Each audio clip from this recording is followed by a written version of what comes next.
Chapter 861, Good Neighbor Diggory. Mr. Diggory is known as a kind-hearted man, a sentiment echoed by all his neighbors. The Wizarding City is surrounded by various districts, each with its unique charm. Among these, the looming district, rich in rare ores, is a haven for alchemists, while the Bayou district, with its picturesque inner lake, is perfect for family outings. Mr. Diggory resides in a quaint wooded area near the forest, where half of the trees were personally brought back by him from his travels across more than 90 countries. He is an adventurer at heart, with tales of his bravery, such as rescuing a niffler from a rampaging beast, being legendary. Mr. Diggory and his wife, a wise woman from Ravenclaw, known for her occasional bouts of jealousy, are considered a blessed couple, having been married under the auspices of the Witch King. After welcoming their child into the world, the Diggory family left the Wizarding City to embark on global travels, occasionally lending their aid to wizards worldwide. Their life was one of adventure and excitement, with their exploits even making it onto Muggle TV in a toothpaste commercial. However, their travels were not without peril. Their most harrowing experience was in the Devil's Triangle, a place dreaded by even the most seasoned adventurers. Mrs. Diggory fell ill upon entering, experiencing severe nausea. The following days brought strange occurrences and terrifying encounters, including eerie whales and aggressive sea creatures. Mr. Diggory's quick thinking and magical prowess helped them survive, using fire to fend off attackers and transforming their boat to escape danger. On the 10th day, with their situation growing increasingly dire, Mrs. Diggory prayed to the Witch King, a prayer joined by their 6-year-old child. Their prayers seemed answered when, on the 11th day, a ray of light cut through the darkness, guiding them out of the cursed area. Upon their return, they discovered that what felt like 11 days had actually been half a year. Mr. Diggory documented their ordeal in a book, choosing afterward to settle down in a house nestled within a tall redwood tree. Neighbors often seek the wisdom and kindness of Mr. Diggory, finding solace and guidance in his extraordinary experiences and benevolent nature. When there was something to be done, advice was often sought. The Magic University had extended an invitation to Mr. Diggory to join their faculty as a professor, hoping he would share his vast experiences from his adventures with the future pillars of the magical community. Unfortunately, Mr. Diggory declined the offer to stay at the college. His books had become essential guides for adventurers, inspiring many to explore mysterious and intriguing places. His last adventure, in particular, sparked much excitement and debate. Some believed the light that appeared in his dire predicament was guidance from the Witch King, while others argued it was a phenomenon resulting from an aurora collision. Regardless of the truth, people eagerly anticipated Mr. Diggory's next journey, often asking him when it would commence. With a laugh, he would respond, "Maybe tomorrow," leaving everyone in anticipation of more tales from the great adventurer.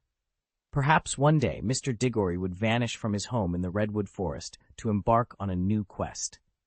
As time passed, little Diggory reached school age. An owl, exhausted, flew to the tall redwood tree and dropped a letter bearing the Hogwarts school emblem onto the sleeping boy. Little Diggory, kind-hearted as ever, offered the owl some treats and gently stroked its head, endearing himself to the creature. The invitation to Hogwarts filled Mr. and Mrs. Diggory with joy. Mrs. Diggory, wiping away tears, reminisced about her own time at Hogwarts, sharing stories that little Diggory listened to with rapt attention. He was indeed his father's son, serious and gentle.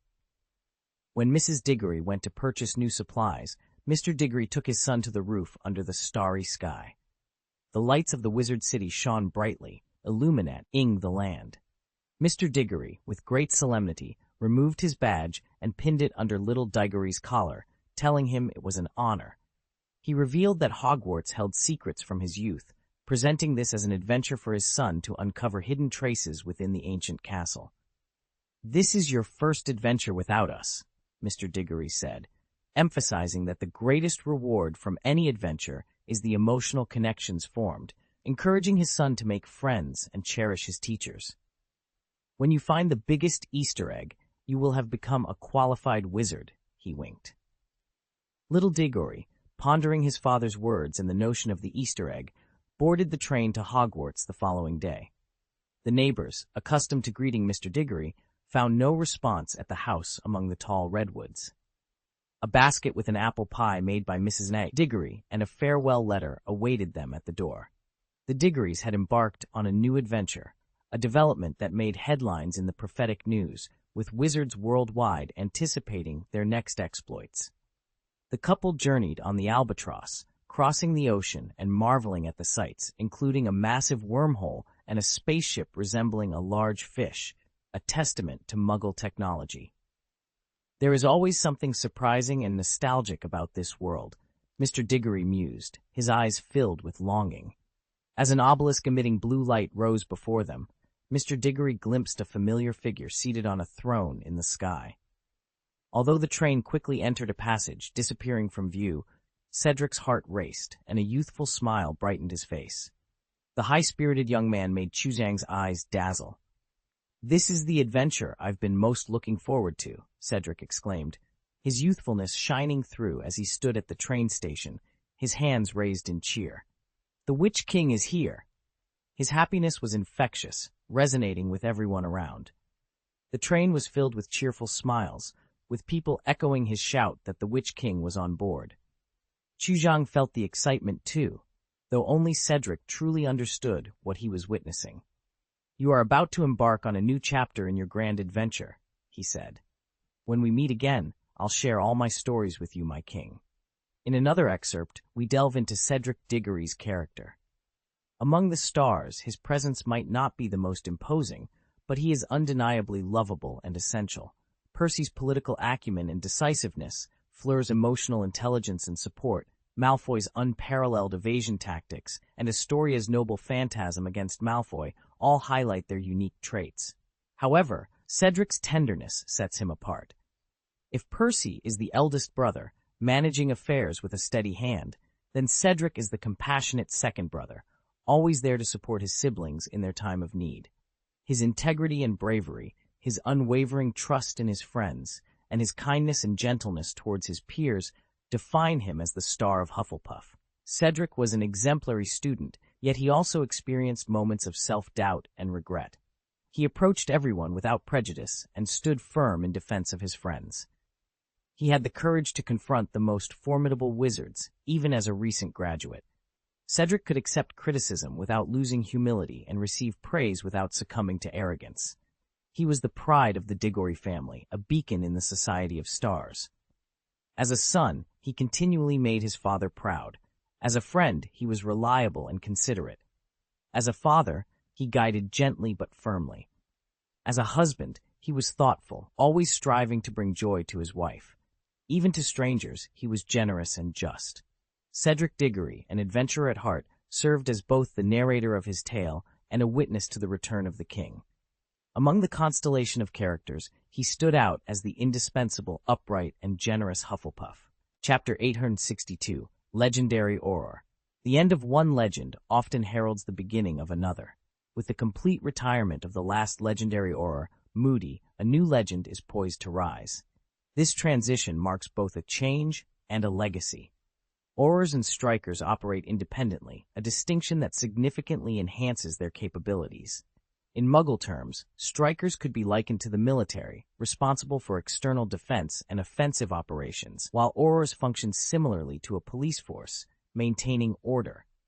Within the Wizarding City, the Auror department is seen as both noble and prestigious. Graduates from the Auror training program universally aspire to become high-ranking Aurors in the Wizarding City, viewing it as the optimal path to transcend social classes. However, some individuals are inherently different. While the majority aim for promotion within the Wizarding City, there are those who choose to continue undertaking the most perilous hunting missions outside of it. In London, England, what was once the British Ministry of Magic has now been transformed into the Auror Office of the Foreign Office. Miss Delphi, a recent Hogwarts graduate and new Auror trainee, arrived at the office filled with a mix of nervousness and excitement.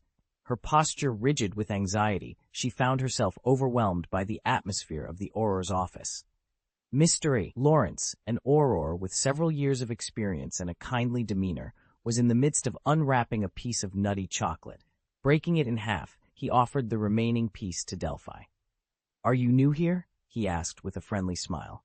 "Eat some chocolate. It can help you relax."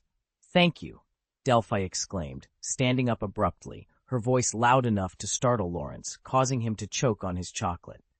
As he coughed uncomfortably, Delphi panicked. Lawrence, however, quickly reassured her with a wave of his hand and took a few sips of wolfberry tea from his thermos to soothe his throat. "Just call me Lawrence," he said, not bothered by the incident. He smiled, extended his hand, and introduced himself. "Ilvermorny." Delphi, momentarily taken aback, quickly grasped his hand. "Graduate of Hogwarts, Delphi." "Miss Delphi," Lawrence chuckled, amused by her enthusiasm. "Welcome to the London branch." He then mentioned how the number of aurors had significantly increased in recent years, glancing at the untouched piece of chocolate. "This is a high-end product that the boss bought with his own money, so don't waste it." "Boss?" Delphi's eyes lit up with admiration. "Mr. Potter." Lawrence hushed her excitedly. "Keep a low profile. Our branch attracts over a dozen aurors each year, thanks to the reputation of our leader." Delphi, realizing the chocolate was a personal purchase by her idol, held it with both hands, her gratitude evident. The Auror office had expanded to accommodate the growing number of personnel. Delphi considered herself fortunate. In another branch, she might not have had a desk of her own. The London Bureau stood out as the most sought after among all branches, largely because of the legendary aurors it housed. Harry Potter was one such legend. Universally regarded as a natural-born auror, he completed the auror training program in just half a year and made significant contributions upon joining the auror office. His legendary deeds inspired many students to eschew more comfortable positions in favor of joining the fight against crime. In his efforts to save the auror team on a joint mission, he demonstrated exceptional talent in combating the most formidable dark wizards of the time. Without fail, every criminal he pursued was brought to justice. As a distinguished auror, he was more than qualified to join the ranks of the top aurors in the Wizarding City. However, choosing this path would not have made him a legend. He revolutionized the auror office by abolishing the distinction between office aurors and field aurors, and introduced the practice of pairing aurors in teams, significantly reducing the number of casts, UALTs, during missions. He fearlessly ventured into the most perilous front lines. Rumors abound of his daring exploits, including a solo mission into a dark wizard stronghold where he defeated a group of 17 wizards, and another instance where he effortlessly neutralized an ambush by 10 seasoned dark wizards, capturing them single-handedly. His legendary feats are a popular topic of conversation at the Three Broomsticks Tavern in Hogsmeade, lasting for days on end. Despite receiving annual invitations for promotion from the Auror headquarters in the Wizarding City, he consistently declined, choosing to remain where he felt he was needed most. Delphi, a student at Hogwarts, greatly admired Harry Potter and was inspired by his dedication. After completing her studies, she immediately enrolled in the Auror training program, graduating as the second fastest in its history. Though her credentials could have easily secured her a prestigious position in the Wizarding City, Delphi chose to follow her heart and joined the London Bureau instead. On her first day, Delphi embraced a peculiar tradition of the London Bureau, initiated by the legendary Auror, savoring a piece of high-end chocolate to calm her nerves. She initially believed this kindness stemmed from her senior, Lawrence, only to later discover his penchant for indulging in the chocolate meant for new recruits, which amusingly contributed to his noticeable weight gain over 3 years. Delphi's first assignment was urgent, tackling a formidable magical beast smuggling ring in London, which had already injured 6 aurors and evaded capture in Berlin. The urgency of the situation was palpable in the Auror office. Lawrence, quickly gearing up Delphi with an assortment of peculiar items and amulets, emphasized the gravity of their mission, distinguishing it from the simulations in training. He stressed the importance of disabling the criminals without recklessness, reminding her that preserving their own lives was paramount. As Delphi prepared, her excitement grew. The mission involved confronting a 10-person smuggling group with an equal number of aurors, including Delphi, who was the newest member of the team. The team was led by Miss Joy, a renowned auror with a commendable record, known for her decisive and vigorous approach to dealing with criminals. Delphi aspired to emulate her. Miss Joy, with a strategic move, activated a soundproof barrier around the team, ensuring their operations remained undetected. She then delegated tasks, assigning Lawrence and his team to confront a wizard in the East Corridor, signaling the beginning of their critical mission. Go to the underground warehouse to find the imprisoned magical creatures, Miss Joy calmly ordered. Delphi, you'll work with me to apprehend the leader. Delphi's spirits lifted upon hearing his name. The team was divided into 3 groups to ensure their victory. Based on the intelligence provided by an informant, the smugglers had taken over a Muggle hotel for their illicit dealings. With their members thinly spread out, the strategy was to isolate and defeat them. Delphi, following closely behind Miss Joy, felt her palms grow sweaty with anticipation. As the other teams positioned themselves, they approached the door of a room where, according to their informant, a transaction was currently taking place. Miss Joy exchanged a glance with Delphi, who nodded and cautiously approached the door, her wand at the ready. The moment her wand made contact with the lock, sparks flew, indicating a counter-curse was in place. This confirmed Miss Joy's suspicion that a transaction was indeed happening inside. Without hesitation, she instructed Delphi to step back before blasting the doorframe with a powerful spell, initiating their assault. "Aurors, lay down your weapons," they announced in unison. As they entered, a wave of disorientation struck Delphi. Miss Joy's expression darkened as she quickly pulled Delphi to safety. The room was a blur to Delphi, who barely had time to register what was happening. Miss Joy reacted swiftly, her protective amulet shattering under the barrage of spells. "No, it's a trap," she whispered, her voice barely audible as her nose began to bleed from the impact. Despite Delphi's efforts to take control, they were quickly cornered.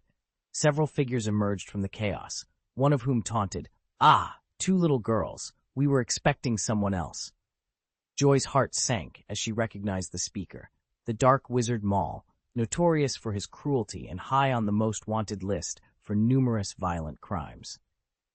"This is a trap," Miss Joy realized, her voice tinged with horror. They were not facing mere smugglers, but a coalition of wanted dark wizards. "What do you want?" she demanded, though the dread in her voice was palpable. Maul's response was a sneer. "What do we want? To rid the world of you self-righteous fools. It's a shame Potter isn't here." Realizing the gravity of their situation, Miss Joy whispered to Delphi, "Find a chance to escape and warn the others."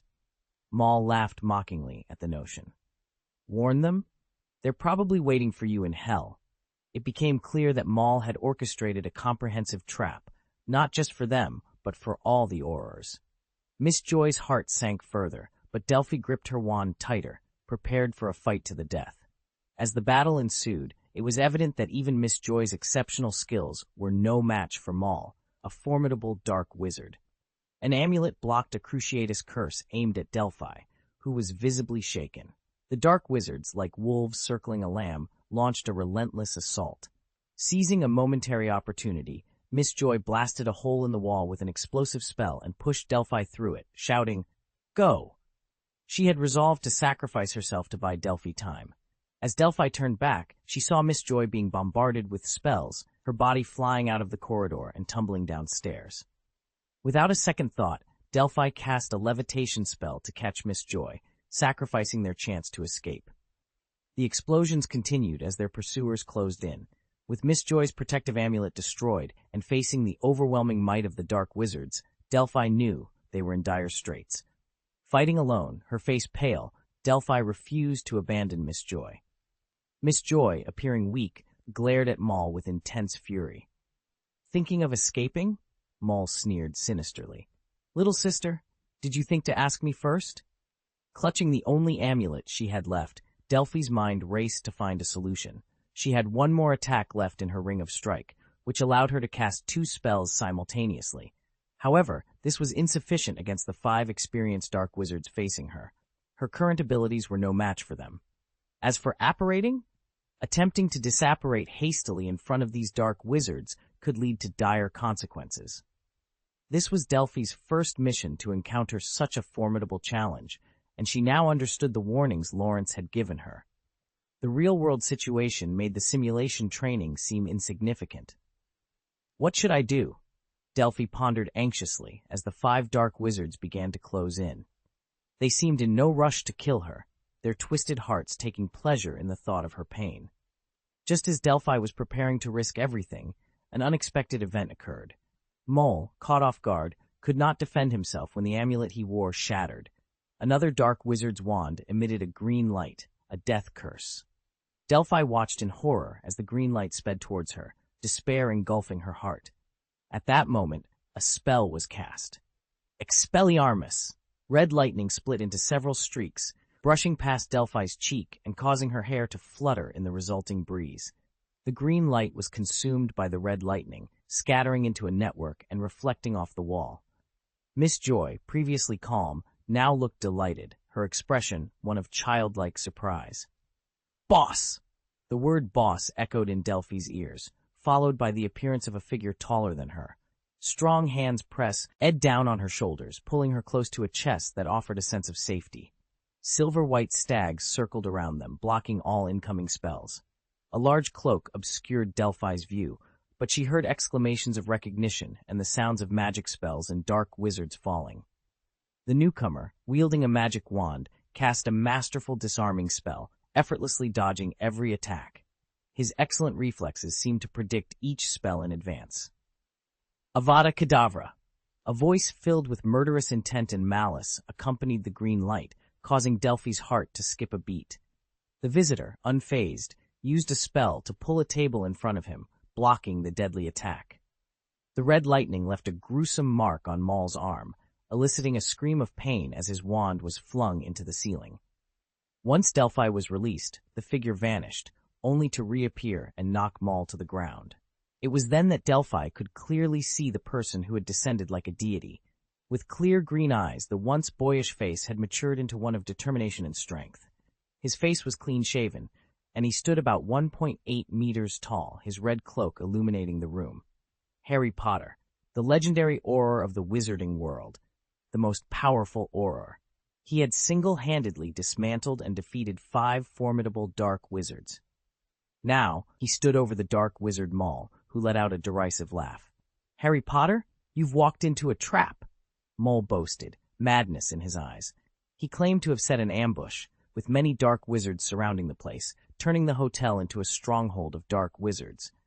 No matter how powerful you are, you can't escape from here, Maul yelled, convinced of his victory. Delphi, concerned for Lawrence and the others, spoke up anxiously. Miss Joy stood up abruptly, her determination clear as she went to search for her colleagues. Harry, maintaining his composure, detailed the enemy's positions. 3 on the first floor, 3 on the second, 3 on the third, 2 in the kitchen, and 6 in the underground warehouse. His calm demeanor silenced Maul's laughter, who stared at Harry in disbelief. They did hold me up for a bit, Harry admitted calmly.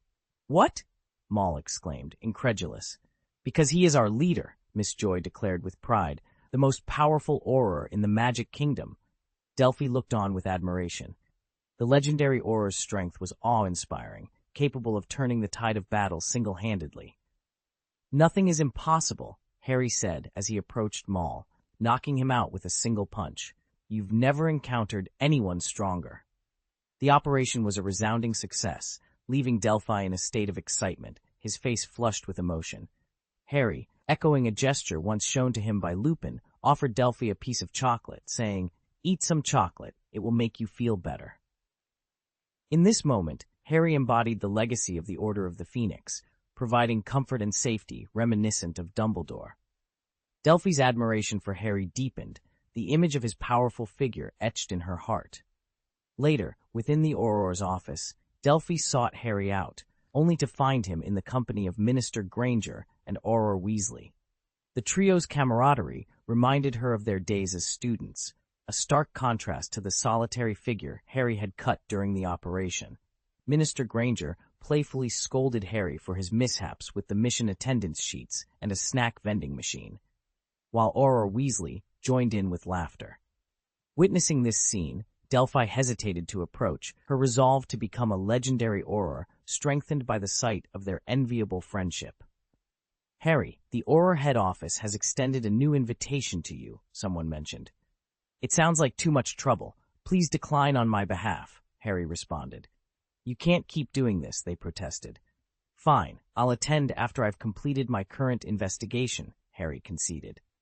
There's a peculiar situation unfolding in London. Objects are being thrown into the air and disappearing, only to reappear and fall back down. It's an endless loop, they explained. That does sound odd, Harry mused. But don't worry, Hermione, Ron. I'll be careful. In London, Harry observed a massive spaceship and interconnected passages that bridged various worlds. As he watched, the space before him rippled and a woman emerged. Clad in attire from another era, she bore a red mark on her neck, bloodstains, and carried a long sword. Her gaze shifted from confusion to a sense of unfamiliarity with her surroundings. Yet a familiar, albeit strange, aura drove her to desperation.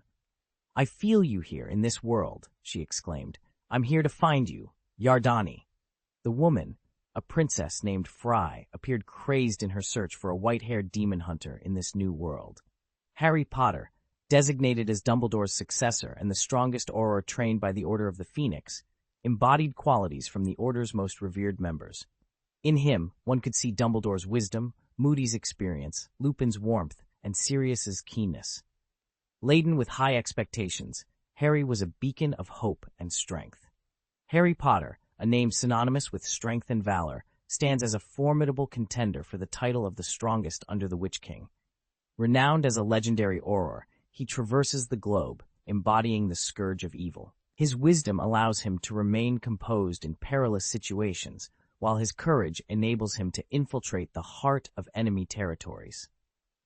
Harry's unwavering friendships and leadership qualities provide a sense of security to those around him. In times of turmoil within the magical world, he acts as the unseen force that rights the wrongs. As the rightful successor to Albus Dumbledore and the true heir to the Order of the Phoenix, Harry carries on the legacy of these esteemed titles.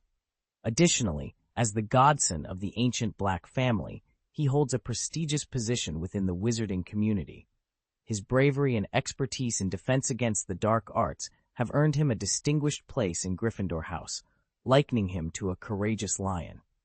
Harry's influence extends beyond the confines of the wizarding world, making him an essential figure whose story does not conclude with the end of his adventures. Though he may have relinquished the title of the Savior, Harry has gained immeasurably in return. His godfather is pursuing higher education, his godson enjoys a happy life with his family, and his close friend manages a shop that spreads joy. The elder he admires most now leads a nomadic existence at sea, having chosen a life of simplicity over worldly possessions. Beneath the veneer of glory lies a foundation of sacrifice. In the absence of the Savior, the presence of loved ones brings contentment and leaves no room for regret. Harry Potter, once hailed as the Savior, now thrives as a legendary Auror and stands as a future emblem of Gryffindor. His journey from hero to guardian of peace encapsulates a tale of resilience, friendship, and enduring legacy. Chapter 863, Black and Gold. In the magical world, there are 11 magic schools officially recognized by the Department of Magical Education. Each school, located in different countries, boasts its own unique characteristics.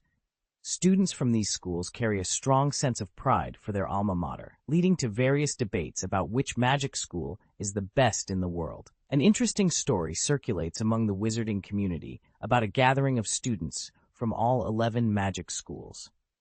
Hogwarts students would proudly claim that their school is the finest, highlighting the legacy of its 4 great founders and the virtues they instilled in their students. Beauxbaton students would quickly counter this claim, speaking in poetic tones about their school's superiority and its renowned alchemist. Durmstrang students would scoff at Beauxbatons, boasting about their school's freedom in magic and its collection of ancient magical texts. Kodos Dora's students, not to be outdone, would emphasize the historical power and wisdom found beneath the ancient palace of Versailles, claiming the stars themselves bear witness to their school's glorious times. Mesmer students would then interject, pointing out that the stars, eternal as they are, shine down on the earth, nurturing the herbs that symbolize their school. Wagadu students, bursting into laughter, would transform into an elephant and perform an indigenous African dance, celebrating the mandrake herb nourished by the starry sky and its significance to animagus transformation. Tarot, the magic vocational and technical school, would present a different perspective, focusing on the observation of nature's growth, the pursuit of natural laws, and the art of cooking with original flavors. Castrobuscia students would argue for simplicity in cooking, likening the overuse of ingredients to the excessive application of magic in potion making. Bonad students would defend the art of potion making, describing each potion as a unique masterpiece, while Ilvermorny students would praise alchemy as the most intricate art, likening it to their school's stone sculptures that withstand the test of time. Amidst the quarrel, Silverwolf Magic School would attempt to mediate, only to be questioned about its own merits. With a scratch of the head, a Silverwolf student would simply state, "I was founded by the Witch King." This revelation would unite the 10 schools in a moment of awe. This tale, while humorous, underscores the deep sense of pride and identity each magic school holds. It also highlights the competitive spirit among them, especially evident during the school-level league competitions. The first league, hosted by Hogwarts, saw Astoria Greengrass winning the honor for her school. The event, coupled with the Starry Sky Cup, has become a must-attend for every Quidditch club, turning the quest for the title of Best Magic School into a fierce competition. The second school-level league, held at Beauxbatons, was memorable not only for the school's elegant dance and exquisite French fish soup, but also for the personal involvement of French hibiscus in the opening ceremony. This grand event underscored the ongoing rivalry and the collective ambition of each school to claim the prestigious honor, proving that the spirit of competition and pride in one school burns brightly in the hearts of all magical students. Beauxbatons, serving as the host, missed out on the championship position due to its failure in the knowledge competition, turning into a joke among the 3 magic schools in Europe for 3 years. The third session was fortunately held in Ouagadougou. It was rumored that the students of Banad Magic School were greatly dissatisfied because a student's transformation into an elephant during a competition left a significant psychological impact on them. This incident led to Banad's disappointing performance, securing only the 10th position, with Silverwolf Magic School trailing at 11th. The fourth session took place at Ilvermorny, the second oldest school in the Wizza, Arding world, built to mirror the country it resides in.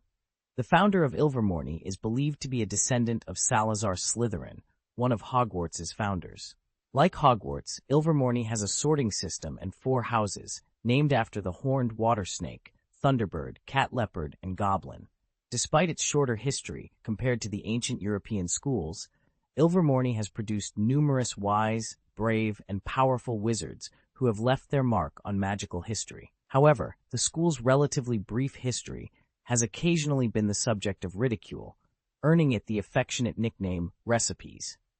Ilvermorny's origins trace back to the 17th century, starting as a mere stone hut before evolving into the prestigious institution it is today. According to the renowned broadcaster Mr. Xenophilius Lovegood, the school's founding date should be adjusted back by at least 50 years to be considered accurate. In response to Lovegood's comments, Ilvermorny alumni sent durians, a fruit native to Southeast Asia, to the Corner Channel in an attempt to silence him, unaware that the fruits ended up being consumed by a Snorlax. Ilvermorny prides itself on being the most democratic among magic schools and boasts notable achievements in alchemy and other magical disciplines. Among its distinguished alumni is Mr. King Leddesley, a former student of Thunderbird Academy who has become an important figure and guest in the school-level league. With blonde hair and blue eyes, reminiscent of a summer beach, Leddesley stands in the statue hall wearing a pure white, gold-edged wizard robe adorned with golden stars. As the former manager of Johnny Silverhand and current defense against the dark arts professor at Ilvermorny, he has made significant contributions in numerous magical battles and is celebrated as one of the top wizards in the world today. Known for his mastery of the Patronus charm, Leddesley has earned the nickname the Flame Extinguisher for his ability to control and extinguish magical flames that threaten to engulf Ilvermorny. Ilvermorny holds Lettisley in high esteem, comparing his presence to the majestic thunderbird or the elusive horned water snake.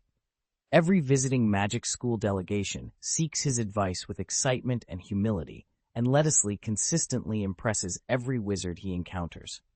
The principal of Ilvermorny, reflecting on his decision to appoint Lettisley as the Defense Against the Dark Arts professor, considers it the wisest choice of his tenure.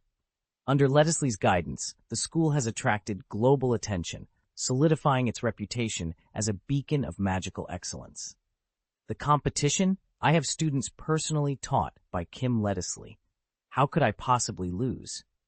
The proud principal was already envisioning popping the champagne at halftime. He confidently asked everyone present if any of them had been personally taught by such esteemed figures.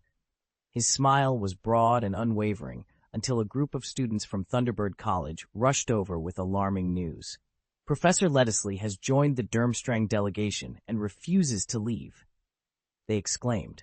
The principal was momentarily speechless. He rationalized the situation, convincing himself that it must be a display of hospitality. After all, Professor Lettisley was known for his enthusiasm and his efforts to aid the less fortunate through technology. It had only been a year since he had taught Defense Against the Dark Arts at Durmstrang, a school that, despite its reputation for teaching dark magic, valued academic exchanges on defense strategies. Surely, this was just another example of his hospitable nature. However, as days passed, the principal's patience wore thin. Professor Lettisley shamelessly sat with the Durmstrang delegation during introductions, meals, and even attempted to sneak into their dormitory. The principal, with a grim expression, had to physically remove him. His bewilderment only grew when he found his own professor cheering for Durmstrang, flag in hand. During this time, Jin, a figure of calm amidst the chaos, encountered Principal Durmstrang Ludwig and an unfortunate Durmstrang professor.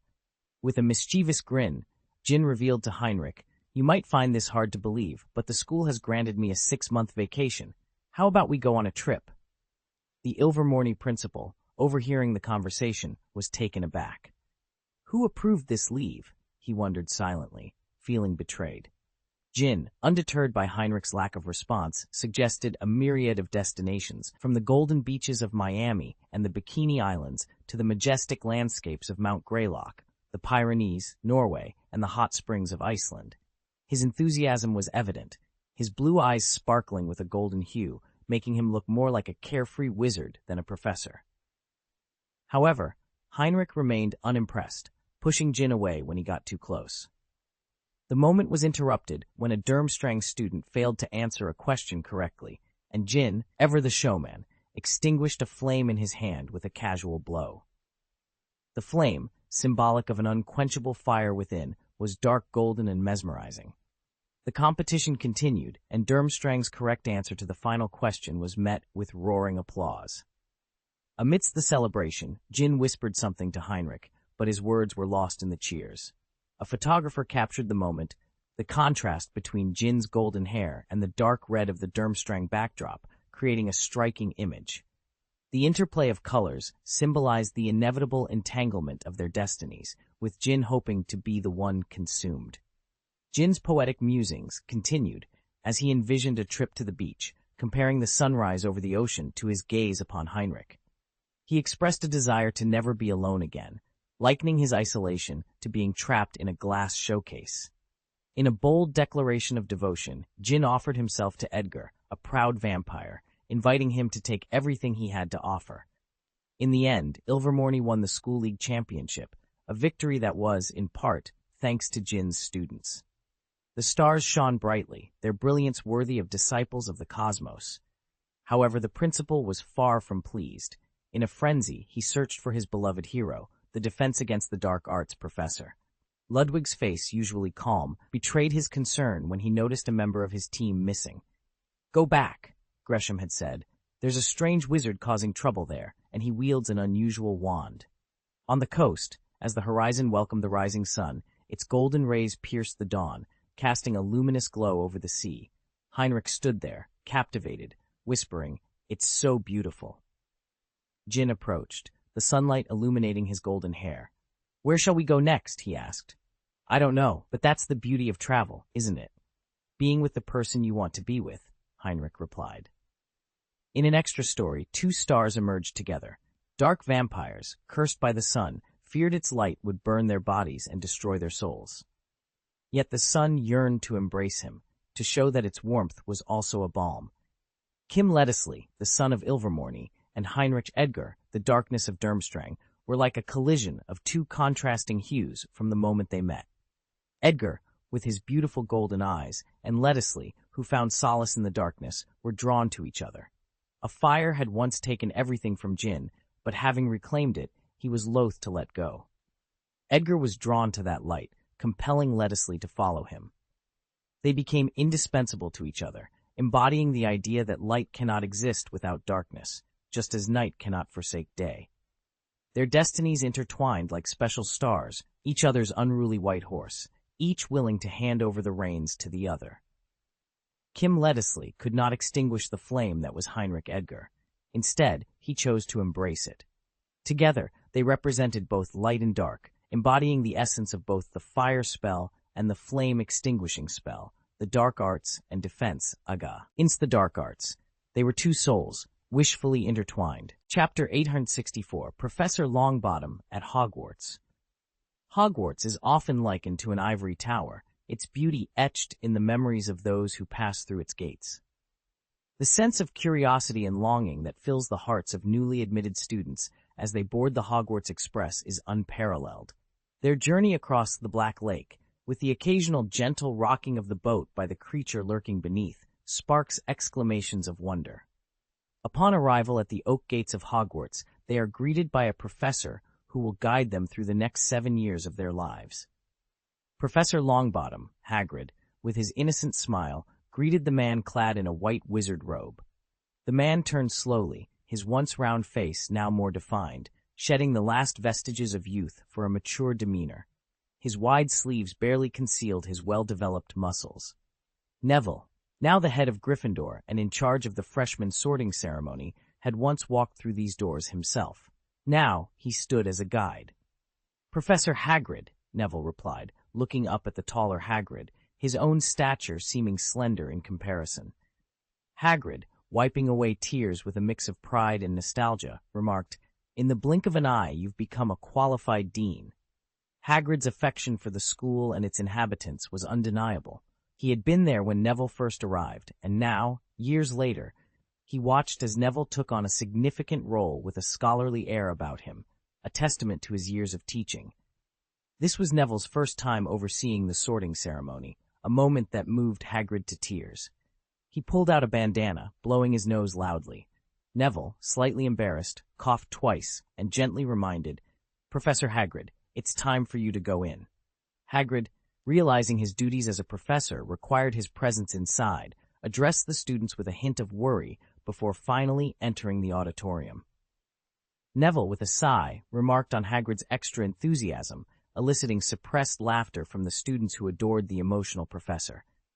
"Keep the order," Neville instructed, leading the students inside. The auditorium was a sight to behold, with candles floating in the air, casting a warm glow over the 4 long tables where students from the 4 houses awaited the new arrivals with eager anticipation. Minerva McGonagall sat at the center of the staff table, with Professor Severus Snape beside her, not yet the Defense Against the Dark Arts professor. Hagrid took his place at the end, his large frame contrasting sharply with the diminutive Ravenclaw headmaster Flitwick, prompting whispers among the little Gryffindor lions about Hagrid's size. Professor Sprout, the cheerful head of Hufflepuff, clapped her hands in welcome. A stool was placed on the platform between the staff and student tables. Neville, standing next to it, fumbled in his pocket for the student list, his carelessness reminiscent of the times he forgot to remind his students about earmuffs when handling mandrakes. Professor McGonagall, unable to overlook this, whispered urgently, "Professor Longbottom." Neville, confused, followed her anxious gaze to the wizard hat on her head. "Oh, I forgot," he exclaimed, rushing out and returning with the hat, now dusted and wrinkled, resembling a face. "You careless guy, please be gentle and don't lose me," the hat muttered as Neville placed it on the stool. "Oh yes, it's time for my song," the Sorting Hat announced, its voice filling the room. As it looked upon the young wizards, it remembered its solemn duty. "Welcome, welcome, welcome, everyone," the hat sang. "The sorting ceremony is about to begin. I am the Hogwarts Sorting Hat. It's time to play my part. You might call me shabby, but that's only if you judge by appearances." As the Sorting Hat's voice echoed through the hall, it felt almost as if one had mistakenly wandered into an opera rather than Hogwarts' Great Hall. Among the new students, a red-haired boy voiced his doubts, influenced by his uncle's tales of Slytherin's obsession on with blood purity and their history of releasing snakes on those of non-pure blood. This version starkly contrasted with the Sorting Hat's song, causing confusion. A girl with platinum blonde hair, braided neatly, quickly dismissed the boy's concerns, her assertive tone making the boy blush. Despite his reluctance to believe his uncle could be wrong, the girl's beauty and confidence made him hesitant to meet her gaze. With a mix of irritation and a hint of sympathy, the girl, who introduced herself as Alice, offered forgiveness if he admitted his mistake. The boy, now identified as Stella Weasley, mumbled an apology, just as the Sorting Hat's song came to an end, and Neville began to call out names. Whispers filled the room as Stella's name was announced, highlighting the Weasley family's long-standing legacy within the wizarding community. As the Sorting Hat deliberated over Stella's house, it teased the possibility of Gryffindor, noting his special eyes and potential for greatness. Despite his internal conflict, given his family's history with Gryffindor and his mother's Ravenclaw background, the Sorting Hat ultimately declared him a Gryffindor, to the delight of everyone at the Gryffindor table. Stella, relieved, made his way to his new house, catching a glimpse of Alice's displeased expression, puzzled by what he might have done to offend her. Soon after, Alice Malfoy's name was called, stirring murmurs among the crowd about the presence of both the first and second ancient clans. Unlike Stella, Alice carried herself with pride, her posture and demeanor reminiscent of the legendary Draco Malfoy. As the Sorting Hat pondered over Alice's placement, it remarked on her pure-blood heritage and ambition. Alice, unimpressed by the hat's lengthy deliberation and its dusty condition, silently wished she had cleaned it beforehand. The hat, sensing her thoughts and deeming her as defiant as that guy, decisively sorted her into Slytherin, much to her and the house's delight. Stella, now understanding the shift in Alice's attitude upon learning his last name, recognized the long-standing rivalry between the Malfoys and the Weasleys. This revelation set the stage for their future interactions, highlighting the deep-seated divisions within the wizarding community. From afar, a voice arrogantly shouted at Gryffindor, "We have Malfoy now!" Not to be outdone, Gryffindor retorted, "We have Weasley too!" This exchange highlighted the reputations of the two families, acknowledged even by the students. Professor Snape's sinister voice cut through the air, "Malfoy, Weasley," while other professors looked on with a sense of nostalgia. Upon her arrival in Slytherin, Alice was treated like a little princess, inciting envy in Starla. The school year began with this exchange of shouts, and unexpectedly, it laid the foundation for future friendships. Hogwarts thrived on the competition between houses, leading to frequent confrontations. Neville, as the head of Gryffindor, often found himself on the receiving end of death stares from the head of Slytherin. The role exhausted him. He longed for the comfort of his wife's cooking, a stark contrast to his current challenges, including point deductions and confrontations with Snape. Hogwarts' strict policy against takeaways did little to deter the owl takeout service, much to the chagrin of Filch, the school's caretaker, who lamented his inability to catch the delivery owls. Hufflepuff, often overshadowed by the more troublesome houses, took the lead in the house points competition, with Little Diggory earning praise even from Snape. The vibrant life at Hogwarts seemed to echo the adventures of the past, with the Forbidden Forest and the lure of adventure being constants for every student.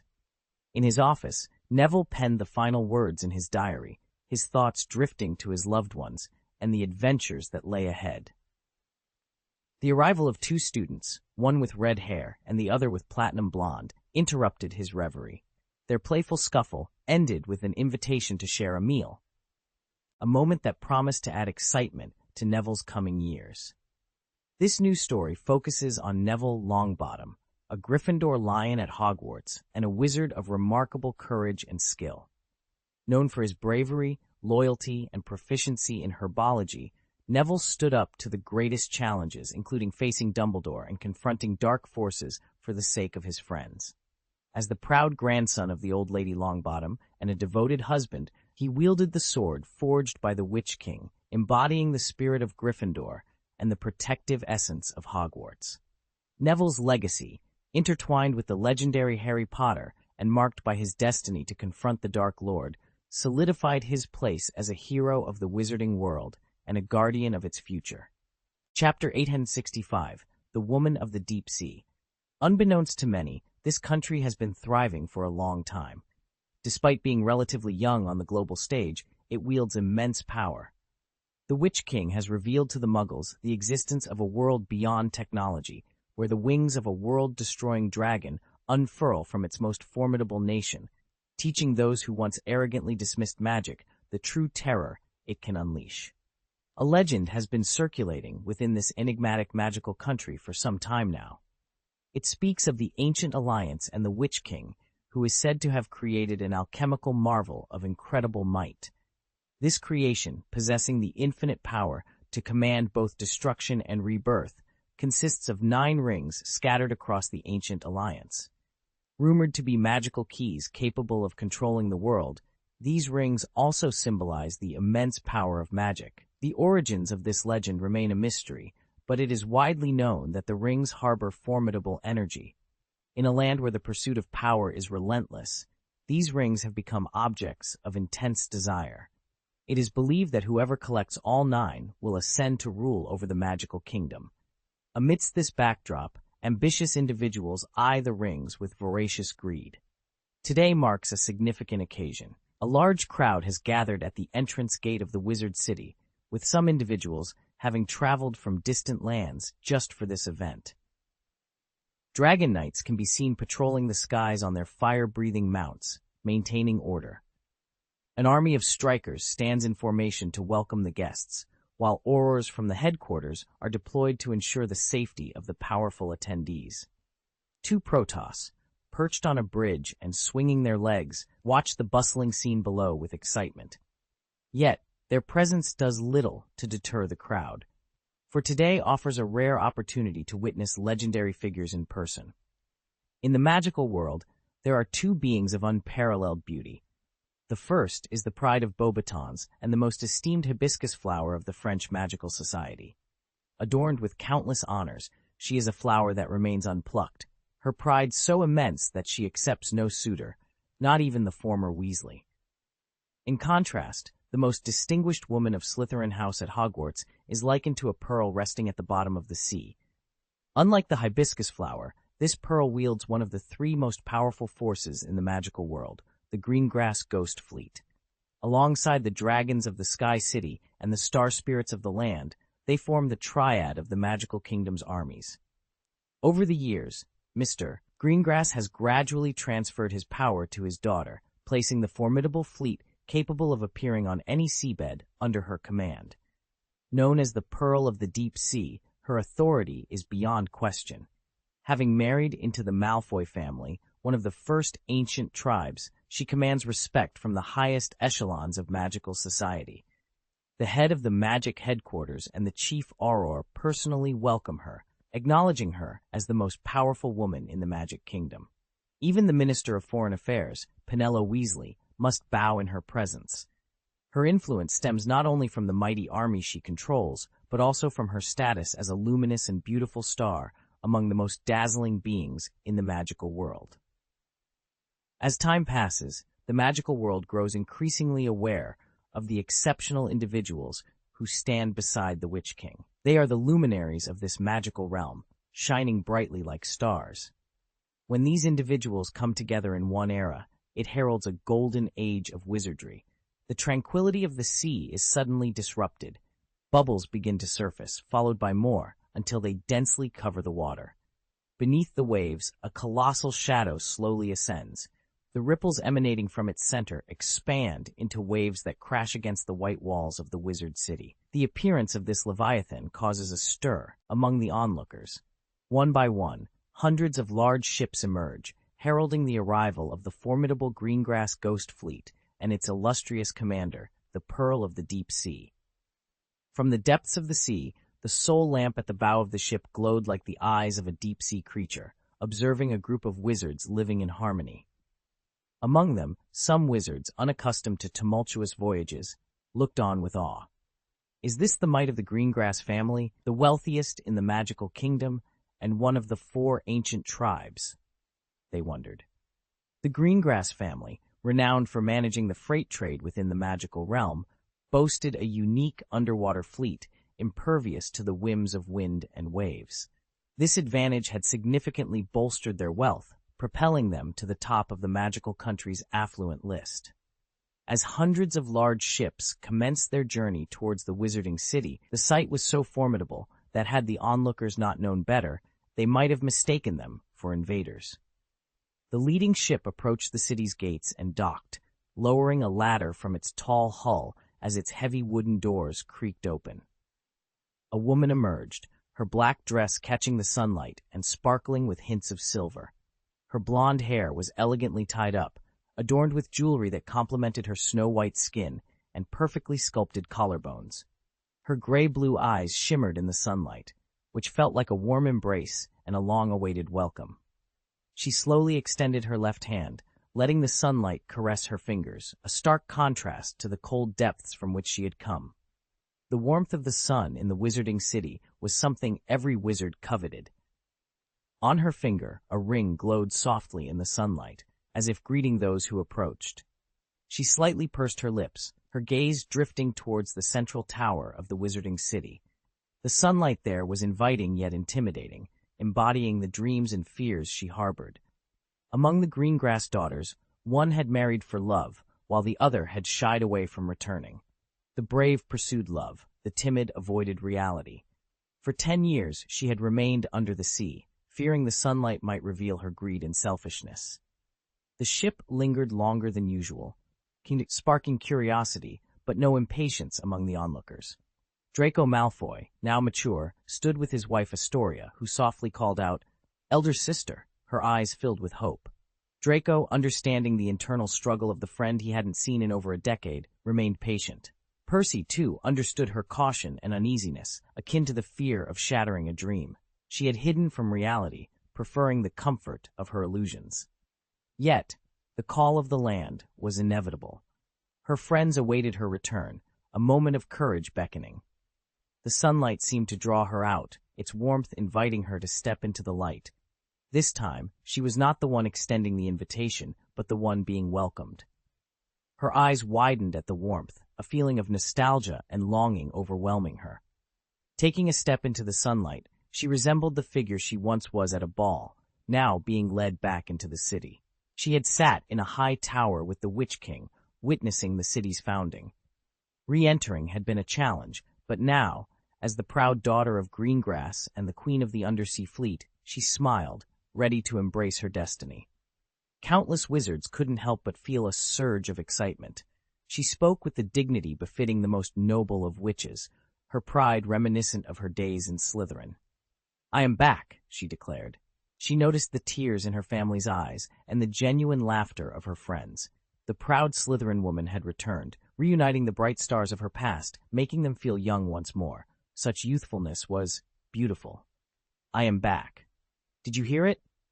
The things I selfishly desire, the things that drive me to the brink of madness, my king. The tallest tower, the deepest sea, no distance is too far for. I yearn for you. I return not with floods or towering waves, though the turbulence threatens to engulf the world. What reaches the tower in a boat is my heart, while the calm that will forever dwell in the deep sea is my humble and selfish heart." Did you hear that, my king? My emotions surge and yet are as still as stagnant water. My pride, my selfishness. In my dreams, I envisioned you, but not as you are, a despicable impostor that sickens me. Did you hear that, my king? My John. Someone to love. You should hear this deep call. You deserve to hear this, Daphne Greengrass. Here comes a new extra chapter, the last among the stars, and the most challenging to write. She is the epitome of pride. Among Slytherins, she stands out as the most distinguished Miss Greengrass. Throughout Hogwarts' long history, Slytherin has been a house not known for love, yet always entangled with it. She could be a madwoman, obsessed with the king like Bella, or she could be a black rose, as elegant and loyal as the Dark Lord. But her ambitions and regrets are far greater. There is nothing more pitiful than a proud soul brought low. Her escape is her own selfish madness. She dances on the tower and sinks in the deep sea, yet the distance between the tower and the sea cannot bridge the gap between hearts. Thus, she cannot be Bella, nor can she be the Black Rose. The madness of the madwoman and the elegance of the Black Rose prevent this proud girl from embracing those roles. Instead, she touches the lonely king's heart, giving him a chance to love. She is not as decisive and brave in love as Astoria, but a proud woman is a coward in love.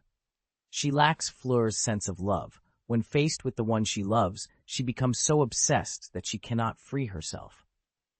Emerging from the deep sea, from the cold and damp seabed, she understands the loneliness that belongs to the king. She can love passionately, fervently. She is Daphne Greengrass, who longs to stand by the Witch King's side, willing to sacrifice her life, yet unable to relinquish her love. She is the star among stars, striving to draw closer to the Witch King. She is a pearl that should not be left to gather dust in the deep sea. She is a star, aspiring to become the moon, basking in the sunlight. She is the laurel tree, the goddess of the moon. She is proud and should never be humble.